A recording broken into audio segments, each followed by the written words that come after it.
Good afternoon, everybody.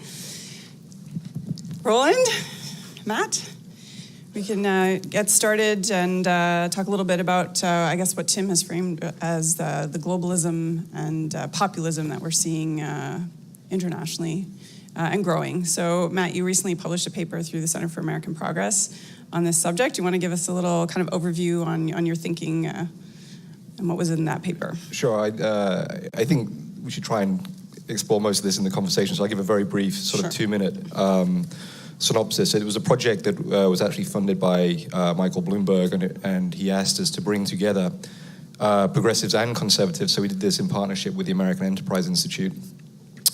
And over the course of 4 roundtables, 2 in Washington, D.C., 1 in the Czech Republic, and the other in Florence, we hammered out a series of issues where we tried to look at what the drivers were. So obviously, there is a massive populist uprising in Europe now. We have a new government in Italy that brings together the Northern League and the Five Star Movement, but we have PiS in Poland, we have Orban in Hungary, we've had Brexit in the UK, so this is a challenge that runs across. Now, in every one of these countries, there are particular and specific, unique circumstances, but what we tried to do was tease out what the sort of common drivers were, even if they played out differently, and different drivers were more important in specific contexts. And so we identified the following. I mean, there's obviously an economic argument, right, which is that even though people are getting richer, on the whole, there is an enormous number of people that have been left behind. And in countries like the UK, for example, we are only now a decade later returning to the same level of income that people had before the global financial crisis. But we're returning to that level of income in a way in which the jobs are far more precarious than they once were. Mm-hmm. So we've had a lost decade and a rise in precarious work. And when you layer over the top of that people's fears about the future of work, AI, the technological revolution, that becomes an enormous problem. There is a cultural identity issue. So I think it was at the Global Progress conference that you were at in 2016. Sigmar Gabriel, then Vice Chancellor of Germany, put this very well when he was talking about the rise of the AfD. And he said, these are basically people who feel you bailed out the bankers, now the refugees have come, when is it our turn? Mm-hmm. And so there is a cultural identity issue to this that is related to immigration, that is related in some ways to the way that problems that Europe has with Islam. Not that it's an Islamic problem, but that Europe has a problem that it's coming to terms with. But that is, in some ways, economically driven too. Mm-hmm. There's a kind of welfare chauvinism. And then if you look in countries of the former Soviet Union, what you see also is an enormous institutional weakness. We tended to believe that the Velvet Revolution was an embrace of Europe and European-style capitalism and the values of the EU. I think it was partially that, but what it also was a national revolution. They were getting rid of occupied powers. And there is a way in which the European Union, I have some sympathy with those who believe that the European Union has been slightly condescending towards these countries. Mm-hmm. We promised them greater growth. We promised them freedom, and actually what we did was impose a series of norms on them that they weren't quite ready to take, and they hadn't institutionalized their democracy. So those institutions of democracy are weak. And then I think there's also a political problem, which is and that was sort of the final issue that we looked at, and we tried to then deal with some recommendations about how to deal with that. But there is a sense in which the liberal elite, us, tends to look down on people who are struggling with change. If you say something about migration, you must necessarily be a xenophobe or a racist. And therefore, you're not one of us. And so rather than listen and meet people where they are and move them towards the future in a way that they feel comfortable, we've been rather condescending. Obama talked about people clinging to guns and religion. Hillary Clinton spoke about the deplorables. There's a real condescension in our voice towards these people, which means that we push them away. We push them away into the hands of those who would manipulate, offer simple solutions. And so I think that for us was also one of the key drivers, that there's a huge failing of the European political class in terms of how they deal with people who are actually trying to struggle with real issues. Okay, thanks, Matt. How do you see this impacting Canada? How does this, what Matt has just described, predominantly what's going on in Europe, how does this affect us, impact us? How do we respond to what's going on? We have been living in, I think, a little bit of an illusion that we can always be an island, insulated from these kind of forces. I think that we need to take stock of the scale of the challenge that we collectively are facing and the kind of challenge that Western liberal democracy and the liberal international order are facing at the same time. You know, even as I was thinking about this panel, thinking about the title, Populism versus Globalism, I reacted to the word globalist because it's so often used as an epithet by right-wing nationalists to denigrate people who believe in the value of an open and rules-based international order. And I think one of the things that we all need to be clear on is that and it should be clear by now, that we face an ideological adversary. And that it's a transnational one with links. And, you know, Matt's report talks a lot about the various different movements in Europe and connections between them. I'm particularly interested in these connections. If you think about the fact that the Slovenian leader was elected in part with the help of Viktor Orban, who campaigned for him. If you think about the various different sources of financing for these movements and these leaders, you think about the media organizations that are supporting them. You think about the fact that Steve Bannon, since he left the White House, has spent most of his time, it seems, in Europe. Not a coincidence. Even recently, the U.S. ambassador to Germany, Richard Grenell, saying that he aspires to help empower or aid conservative right-wing conservative leaders in Europe. So, you know, this is and it's all being aided and abetted by Russian propaganda and by Russian active measures. Now, I don't want to paint the picture of a kind of conspiracy, but in a sense, we have to recognize the size and the transnational character of the problem that we're facing in order to be able to address it directly. And it is a contest, I think. It's a contest that we're fighting here in Canada. It's a contest taking place, and the contest is for the support of the publics in Western countries. And we can win that contest by showing that government works for people, by exposing the bankruptcy of the policies, quote-unquote, solutions that are being flogged by some of these movements and actors, and by building the kinds of networks across progressive movements that we need to be building transnationally, at home, internationally. And finally, I think, and you mentioned this in your report, I think it's a critical point, that this kind of progressive politics can't just be a kind of technical set of technical solutions to a set of, you know, economic problems that we're facing. We need technical solutions to enormous problems. This has to be an emotional politics. We can't cede the battlefield to these darker forces. Can't assume that the emotion of politics will be on the populist side, and we're going to be the kind of Obama rational executors. You know, we need to have. There's no reason why patriotism can't be a patriotism rooted in liberal values, openness, and so we need a lot more of that. I think that's a great point, and I would agree. And, you know, part of what, Matt, you mentioned earlier about the messaging and how we bring folks along, and I think it's safe to say that folks in this room are going to be progressive and even, you know, small L liberal. And so how do we find a narrative that's more balanced, that doesn't create an other, when really what we're trying to do is be more inclusive and be, you know, looking ahead in a way that creates more fairness and equity, and whether it's with gender or all of these other groups that we're increasingly as progressives and liberals trying to include and consider. We heard it about trade earlier. How do we change our tone, or how do we change our messaging? And I think it ties in as well to what Justin Wolfer spoke to this morning about the liberal elites, or this perception of liberal elites. Like, how did people become so detached, or where did this concept come from? And is it part of this messaging kind of problem or that you identified?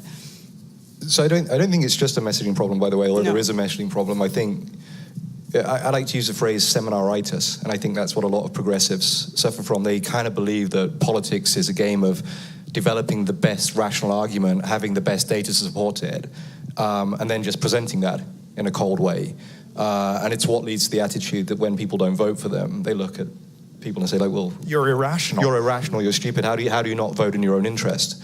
So I think we have to get beyond that. We have to become more emotional. We have to appeal to values and broader vision. But I also think it's about how we organize. So at our best, every progressive movement has been a movement of political education. So we've spent time with the grassroots, in local communities, and what we've done is we've provided an intellectual framework that helps people understand the world that they're in, their place within it, and how a certain set of policies and a certain set of values and ideals can help them move forward. And I think we've become disjointed from that. The Obama campaign, for example, was famous about how many people engaged in neighbor-to-neighbor and peer-to-peer discussions, but that disappeared in 2008, and there was a terrible time trying to get it back in 2012. And in its place, we've had this top-down politics. So I think, part of how we change this approach is by having a more grassroots, bottom-up politics, meeting people where they are, meeting them in local communities, engaging them in the policy process. Not to say that we can have 1,000 flowers bloom and all these new policy ideas come up from people who've just joined, but have a process through which there can be political education. And I think if you do that, then the messaging problem will begin to solve itself, because you'll actually have conversations with people who will be speaking a language that resonates with people like them, and will pick that up. So that's sort of my view about how to approach it. Do you have any thoughts or to add on that? I'm the seminar guy. I'm a professor of international relations, so I endorse everything that Matt just said. When we look domestically again, I think it was the election in Hungary wasn't that long ago, and Prime Minister Harper commented on that, and I see that he's going to have a book out. I don't know exactly what the content of the book is. Populism. Populism. So when we talk about our role here and trying to get back to the grassroots and speak the language that people understand in terms of their day-to-day life and their needs, and thinking about policy in terms of simply maybe as does this put bread on the table for people? How do we continue to keep the glue here? And when you see, I think too in Ontario, the election that's playing out domestically is also part of this conversation. Yeah. Well, I'll give you a few thoughts and then I'm going to shift. Okay. I'm going to deflect your question into international relations, which is the stuff I really know about. There are points of vulnerability in the Canadian political system to these kind of pressures. We saw that with Rob Ford. We see that with Doug Ford. Doug Ford is in some ways operating according to this populist playbook. He doesn't demonstrate the kind of nativist element that's been common in European populism, which is a blessing to the extent that there is any. But even in that area, it's not a given that we can just assume an ongoing consensus in this country in favor of immigration, openness. These things need to be continually rebuilt. Mm-hmm. And I think that, I'm slightly biased here, I think the Trudeau government has done an excellent job of that. But it's part of what Matt was saying about really recognizing real people's concerns. And if you look at public opinion on irregular migration, people coming over the border between the border crossings, the public opinion on that is, not very positive. And we have to bear in mind that we have commitments under the UN Convention for Refugees, but we also have a priority of maintaining what is very precious in this country, which is if not a complete consensus, but a widely shared positive view of the benefits of immigration. And so part of meeting folks halfway is recognizing we have to deal with that issue of irregular migration and avoid giving material to those who would seek to undermine the fundamental consensus itself. I would agree with that. Did you want to pivot into the IR sure, side of the crisis that we're facing right now is simultaneously, in my view, a crisis of confidence in Western liberalism and set of challenges to the liberal international order. These things are intertwined. And there's a kind of perfect storm of major structural changes that are taking place all at the same time that are getting acted out through our politics. One of them is a change that's been going on for a very long time, which is a historic shift in global power. You know, the period of American primacy after the Cold War was always historically anomalous. That was always going to give way to something else. But America isn't used to being anything other than the leader. We have rising powers, and that is a generational challenge. We have the technological changes that Matt mentioned. And, you know, my wife is here, so I don't know how far I should go into this story, but in 1992, right before the internet basically burst on the stage, I was dating a woman. Now you know why. I'm not sure how far I should go down this story. And she frequently said, I wish we lived in a time when there was some major technological advance like the TV or the radio or the telephone. Little did we know. And she got her wish. But that is happening with the impacts on work and wage stagnation. And that we're at the beginning of that. And the Industrial Revolution in the 19th century is the closest comparison. That took decades to work itself out through these societies, and it was roiling. And we also have mass migration. We're in a period of mass migration. That's not going to go away. Mm-hmm. And then all of this stuff as it's playing out is, you know, undermining our liberal structures from within, and we're being challenged from outside. It's a big challenge. We face bigger challenges, but not in this generation. Yeah, I agree with that. And I think when you think about the big ideological clash, it's not the communism versus capitalism. What we're now faced with is democratic capitalism versus authoritarian capitalism. And there's a sense of frustration, I think, in many people in Western societies that we've lost our primary position. And that's partly because democracies don't do things. And so China can make a massive decision on solar investment or build a new Silk Road, have massive infrastructure investment. And we're still debating in the UK, for example, whether we have a third terminal at Heathrow. And the lobbying that goes around that. You've been following our pipeline politics? Yeah, no, but it's all the same thing. And so, and what frightens me is that when you look into the focus group and the research work, people are losing faith in the idea of democracy. They think it's not working. They like the idea of a strong man. It's usually a strong man, although it could be a strong woman. Someone who's just going to get stuff done. Because things aren't getting done, we're losing out. And that is a global ideological battle that is, of course, supported by propaganda from Russia and financing from Russia. You know, you mentioned this earlier, but the National Front received a €6 million loan from a Kremlin-friendly bank. You know, these networks they form, you know, with Bannon and others advising, they're real. These people are well organized, they're well financed, and they have a mission. And that mission is to sow seeds of doubt in the idea of liberal democracy. And it's a global fight, and I don't think that we have really taken that seriously enough yet. We sort of take it for granted that things will prevail. Yeah. I was just going to remind everyone, too, that I see the message here that we have Slido available. If anyone has a question that they would like to put to the panel, please feel free to put that in using it's slido.com, I believe it is, the app. We heard a little bit from James Comey about institutions and the importance of institutions and the ethics and the values and what he called the reservoir of trust that's been built up and the world order, the liberal world order, particularly post-World War II, I would say that's been built.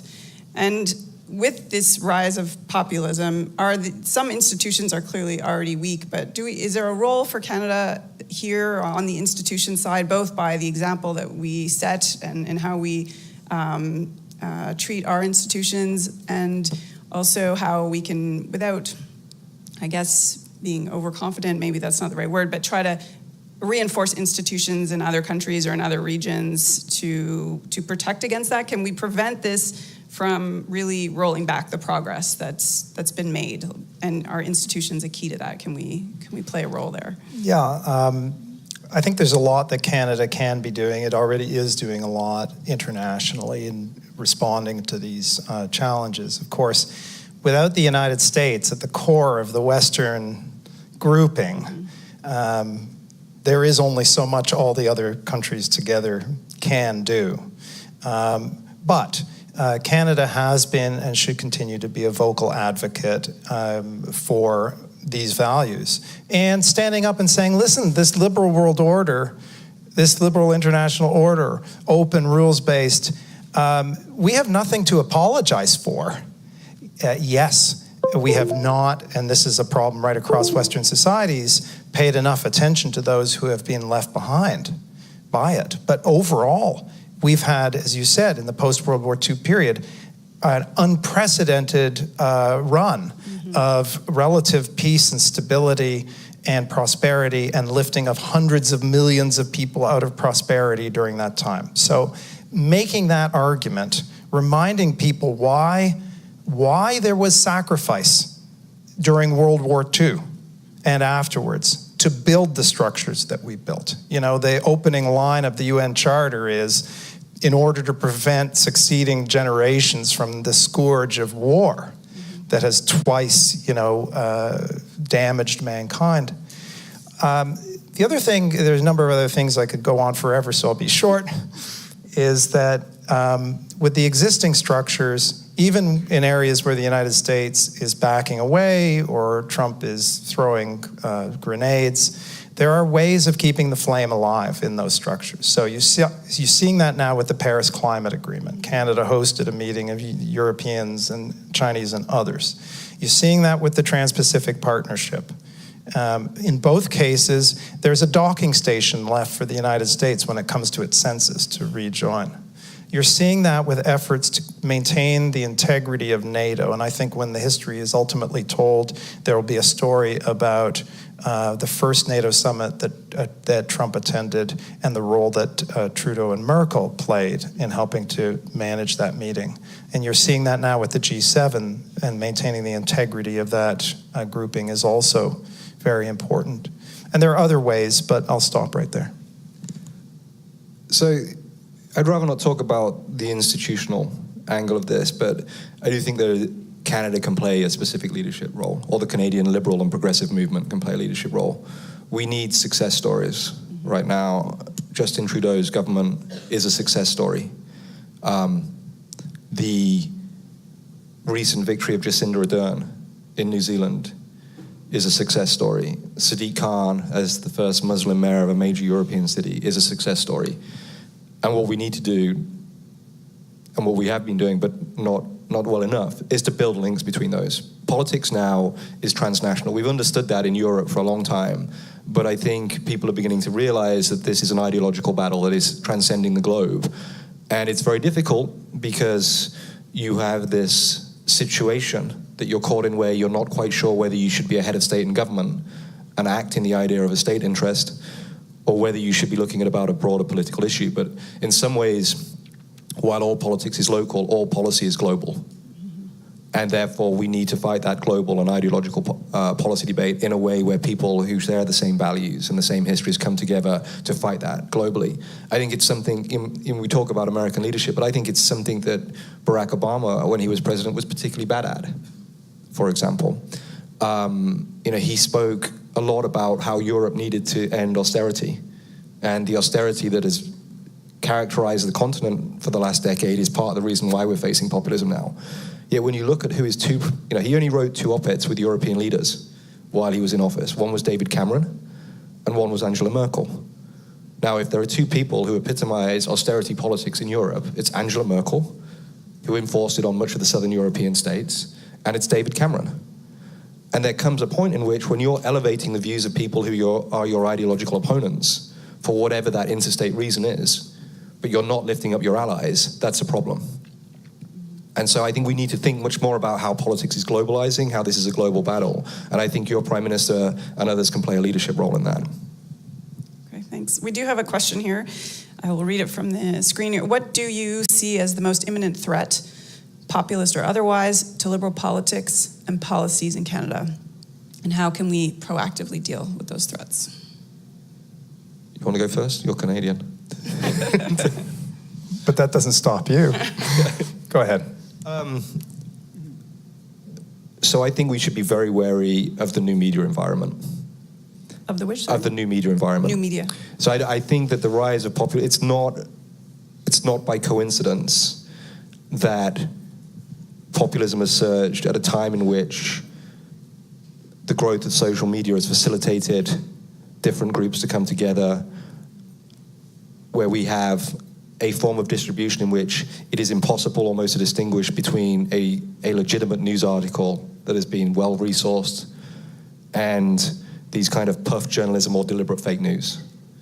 So when you think about the types of media enterprises that are emerging, what has happened in the US and what can happen elsewhere is you can have a hollowing out of the public square. We have a situation in the United States where people don't even agree on the facts. People live in alternate realities.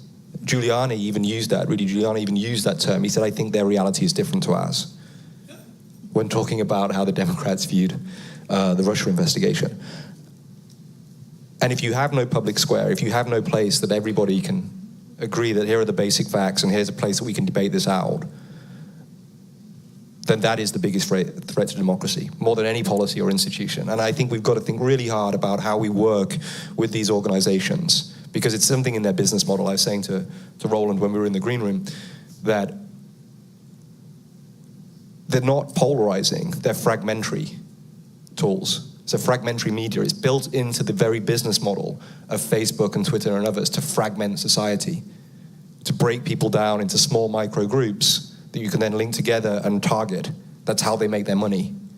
And so it's inherent in the algorithms, it's inherent in the business model. So we need to think about, as a society, Silicon Valley has disrupted many things, many industries, but are we prepared to let it disrupt democracy completely? And if not, what are we going to do about it? I'd like to come back to that. I think they're great points. I would answer the question which I see here, what is the biggest threat? It would be the perceived failure of big tent political parties in Canada to be delivering what people are feeling like is impacting and improving their lives. And, it's not, people are tired of Justin Trudeau saying again and again, he's working for the middle class and those working hard to join it, like join in everyone. But that essential core message is one that is in effect something that all of the leaders who will be at the G7 meeting are preoccupied with. They want to show, and Donald Trump certainly, to his own people, and especially those who elected him, that they are producing results that are improving the lives of their people. And the fragmentation of the media environment always has the potential to actually polarize politics or fragment politics in a way that makes it harder to be able to, create the kinds of broad coalitions that are necessary in order to accomplish big things. We're an unusual country anyway. We're kind of, I often think about Canada, if you look at where people live, it's kind of like a sideways Chile. And what unites us has always been, a set of values, but the centripetal pressures in this country have always been very strong. And I remain concerned about what would happen if our mainstream big tent parties were lost credibility. Like you had Bannon speaking to Fareed Zakaria a couple days on Sunday saying, look, Europe's a year ahead of us because what might happen ultimately, or Italy's a year ahead with the new coalition government, what might happen is we might have a new kind of politics in the United States in which you get Bernie Sanders and Trump Nation together basically squeezing out everything in between. That would be unbelievably damaging in this country in particular. And, and let me just throw out a little grenade here at the end. I think that proportional representation at the federal level would be, would advance that negative possibility. I'm very glad, honestly, I didn't think it was a great platform item in the first place, and I do not support it in Canadian federal politics for that reason. The proportional representation. Correct. Yeah. there is something actually here about the electoral system, and I was thinking of it as well. I don't know if there's because we've been talking about it here, obviously in Canada, if there's a theme there or a thread where these populism movements are successful, if there's a similarity in the electoral system itself that's empowering or making it easier or less easy for these parties to get elected. And I don't know if that's the similar question here. As he said, democracy is failing. This perception can lead to preferences for authoritarian government. Given likely outcome of Ontario election, don't we need a new system? So you're saying not proportional representation anyway, in order to combat the threat. Well, the last thing you want is to get into a conversation in Canada about softwood lumber, about the Constitution, or about proportional representation. And the truth is that the outcomes of proportional representation systems totally depend on how they're structured. You know, you're more or less likely to be able to build, governing coalitions out of a PR system, depending on the rules of the system itself. But in general, the idea of further fragmenting the results of an election, I think, are a negative. It's problematic. Yeah, I tend to agree with that. I think we need a new system, but it might not be a new electoral system. When you look at the UKIP only became possible because of proportional representation in the UK for the European elections. It's a huge irony of the UK Independence Party that Nigel Farage has drawn a salary from Brussels and now has a £75,000 pension for the rest of his life from Brussels. We have similar ironies here. And it gave him the single foothold to continually lobby for Brexit. And so you do get, what you do with proportional representation, however you structure it, is you give people a foothold into the political debate that can be very damaging, and you legitimize views. So what I do think we need to look at is different ways of including people in decision making, right? And that's not about the electoral system. That's how democracy and governance itself works. And so I think there are interesting experimentations with citizens' juries and new forms of polling where people are brought out, deliberative polling, for example, that Fishkin talks about. These are really interesting examples, and it makes democracy more in touch with people, but it's not about the electoral system itself. Well, I would say, with my experience with the Liberal Party, we had similar thinking going into how we change our party, if not the system, but by opening up the party and getting rid of membership fees and making it free to join. We were trying to broaden the conversation and reach more and more people in an effort to, I think, Matt, do what you're saying, which is the grassroots in the conversation and hearing from more people about what their needs are and what their day-to-day life looks like. And you can only have that conversation effectively as a party if you're having it with as many people as possible. So, in terms of maybe not the system, but our party at least, or my party, stripping away some of those barriers to participation has been a theme of, how we're trying to move forward and deal with some of these challenges. And I mean, there are challenges to that approach as well, but I think so far it's been a successful exercise. There's parallels here to what you're both saying in the international realm as well, in terms of mobilizing more people, bringing them in, and thinking about new kinds of coalitions outside of formal structures. Canada has historically, at various times in its history, done a really good job of assembling the broad-based coalitions to address very specific global problems. You think about anti-personnel landmines, or the International Criminal Court, or even Stephen Harper's Maternal Child Newborn Health Initiative. I mean, what these all have in common is basically the mobilization of multi-stakeholder groups, which include like-minded states and international organizations and NGOs and private foundations and prominent individuals. And at a moment when the kinds of challenges that we're facing in the world are in many cases outstripping the ability of these mega multilateral organizations to address, these are very practical ways of producing results that matter to people, and also building the kind of sinew and the cooperative structures that can reinforce the very values that these coalitions are about accomplishing. This is a huge force multiplier, if I can use that expression, for Canada internationally. It has been in the past, and we're doing quite a bit of that. The current government's doing quite a bit of that, but there's always room to do a lot more. Okay, so I guess final question. We're getting low on time. We're going to hear from Ronan Farrow next.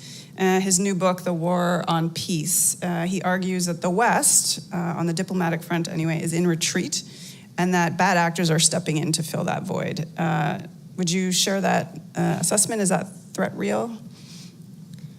Yeah, it's clearly a real threat, and I think it's partly down to our own complacency. Mm-hmm. You know, it's only 2 decades ago that Francis Fukuyama wrote the book, The End of History, and there was this sense when the Berlin Wall came down that we'd won, and things were naturally going to proceed. We had intellectuals who wrote books saying capitalism necessarily leads towards democracy, because that's how it had worked elsewhere. And so we stopped fighting. And in our place, other people have colonized. I mean, you go to Germany, and throughout the Cold War, there was massive investment in promoting democracy by the Americans and others. As soon as it ended, they pulled all out that funding. So I think it's a real threat, but it's only because we've ceded the territory, and we can take it back.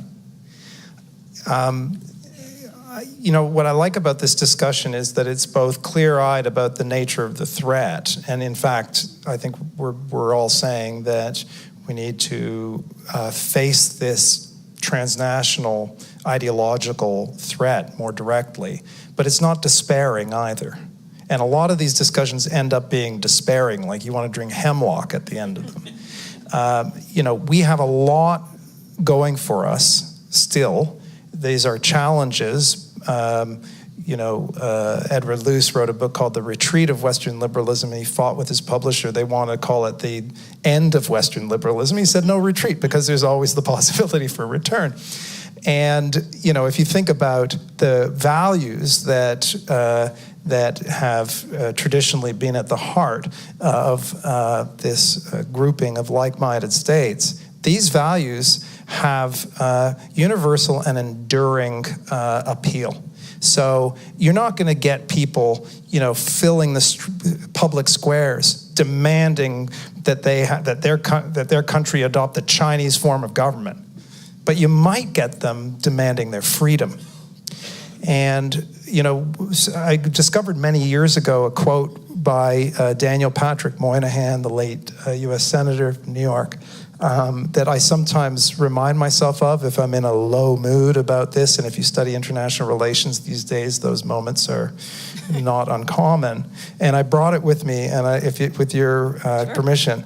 He said in 1975, at a moment when he was in a gloomy state and there had been a democratic reversal in India, he said, quote, "Liberal democracy on the American model increasingly tends to the condition of monarchy in the 19th century, a holdover form of government, one which persists in isolated or peculiar places here and there, and may even serve well enough for special circumstances, but which has simply no relevance to the future. It is where the world was, not where it was going." And he wrote that at the beginning of an enormous wave of democratization in the world, where the number of democracies went from about 40 to about 125. So there have been moments of bleakness in the past, and we have risen to these challenges. That's a good note to end on. Thanks, Matt. Thank you, Roland. We're going to take a very short break, I understand, but please stay in the room, and Mr. Farrow will be here momentarily, I think. Thank you.